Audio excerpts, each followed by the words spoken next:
Hey guys, Jeff here from HigherTrustMarketing.com and InfoMarketerZone.com. I'm going to go through some really cool stuff with you today around product creation. I've had a lot of questions this week from people on the blog and people over at InfoMarketerZone.com who are wondering the best techniques to use to outline an information product. So they've got a book idea, an ebook idea, a course, maybe a Udemy course, a video course, some sort of a membership site.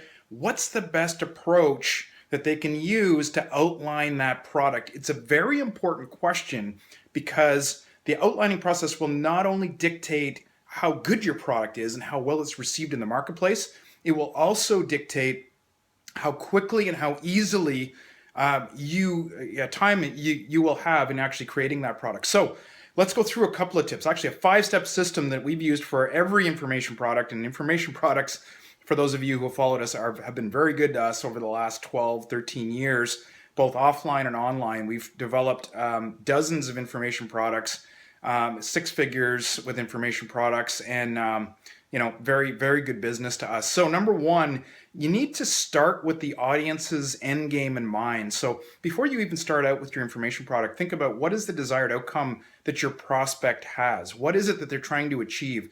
Why, what desire are you targeting, but also what is the end game? What would they buy your product for? What do they do? What is it that they want to do, have, or become as a result of your product? You have to start with that in mind. Not only does that make your information product more effective, it actually makes it easier for you to develop because it maintains a focus on the end game, right? So once you've got that, once you've got the end goal in mind, let's say, for example, for this video, that it's in the weight loss niche and you want to target new moms that have just gone through a pregnancy, had a baby, and they want to lose 10 to 15 pounds and get back to the weight that they were before their pregnancy. Okay, that's a very real, tangible end goal. And you can work backwards from that. You can understand the emotions that are involved in that. And you can understand the steps that would be involved to get there because you've tuned it so finely in terms of the desired outcome. Now, number two, then you start by outlining the chapters in terms of the steps that it would take to get there. So for you to be able to do this, you need to understand where your prospect is today, where they want to be in a few weeks' time, and where ultimately they want to be, and your overall goal of your information product, right? So you start off, where is that person today? Well, they're in typically they're in a pain situation, right? So they lack understanding, they have a lot of pain, a lot of issues going on emotionally for most markets, right? And they want to achieve a pain-free state or a pleasure state, and that is the desired outcome and where they want to end up, right? So you start off, you take them from that point, you reinforce. Usually the first chapter is just a reinforcement of the pain that they're going through. The next few chapters are maybe some education on how they got there. Give them a sense that there is hope and that they can make sense of where they are in their lives and that there's hope that they can move to the future. And then it's a step-by-step system of how they get there. So let's go through the example of new moms, for example. So today you could start off by saying, you're not alone. Give the stats on how many expectant mothers or how many pregnant mothers have weight gain and that it's normal. Then maybe set up a chapter on explaining why it happens. So why did they gain the weight and what kind of weight is it and how easy is it going to be for them to take off? And then you can go through, diet tips. So a 30-day diet plan that they can follow for the next 30 days to help them get on a better diet.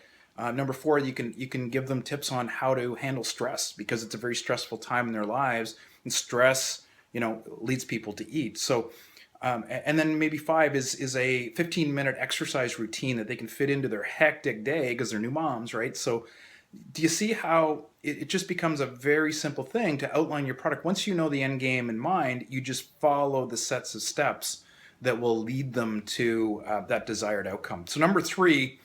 You then want to outline those chapters in terms of questions. So my rule of thumb is I try and create about 8 to 10 questions around a given chapter that I know the market is asking. Now, sometimes I know that intuitively because I know the market. Sometimes I survey the market. Sometimes I go up and I look at discussion forums. I look at blogs. I look at blog comments. I look at Amazon comments against books. Lots of different ways to do this kind of market research to understand what a market's looking for. but I outline the chapters in terms of questions. Now, why do I do that? First of all, our brains intuitively answer questions every day. It's something we know how to do really well. So this virtually eliminates writer's block. When you outline your chapters in terms of questions and you just need to answer the questions, dead simple, right? It becomes so simple to create products, and people who think they can't write or think they can't create products or keep on a single strain of thought, this is beautiful because it allows them to work in chunks and questions and answer questions, which I guarantee you most of you guys are doing today anyway. And second, you're answering the questions. Ideally, they're in the prospect's mind, so you're building a better product. You're actually building the product the way people would like to consume it. Instead of giving them all kinds of useless information, you're building a product that answers the questions that they have inside their head. Okay, so outline the chapters in terms of questions, makes it dead simple, makes it quick to develop your product, and makes a better product. Now, number 4, at that point, once you've got that outline done and you've got the chapters outlined, you've got the chapters outlined in terms of questions, that's where you want to identify maybe 3 or 4 spots throughout your product or training course where you can offer some case studies, some experiences, some stories to back up the very methodical information you're going to give. Now, by and large, you're building a course, a training system. And just like you guys have experienced, I'm sure you've been in courses where it's just boring course material. And it gets mechanical and it gets boring over a period of time, right? So I'm sure you've been in courses where you've had a dynamic speaker, where you've had a dynamic teacher, and they've offered up some stories that have kept you interested, right? So you want to do the same thing. You want to insert some well-placed stories, case studies, examples, things like that through the book and through your product to be able to keep interest, reinforce key points, things like that, right? And then number 5, you want to add in any helpers, what I call helpers. And these are things like images, tables. You can do graphics. You can do charts. All kinds of different helpers that you can put in just to break up the content. And again, you don't have to go crazy on this. Like, have an image a chapter, have a chart a chapter. So if you've got 5 or 6 chapters in your initial book, that's what you start with. Okay, so you don't have to go crazy with these. And one other point, and this isn't in the 5-step system, but one other point to keep in mind is that don't aim for perfection on your very first edition of your course or your information product. What you really want to do is get it done. You want to get it out there and you get it percolating amongst your audience and get some feedback coming.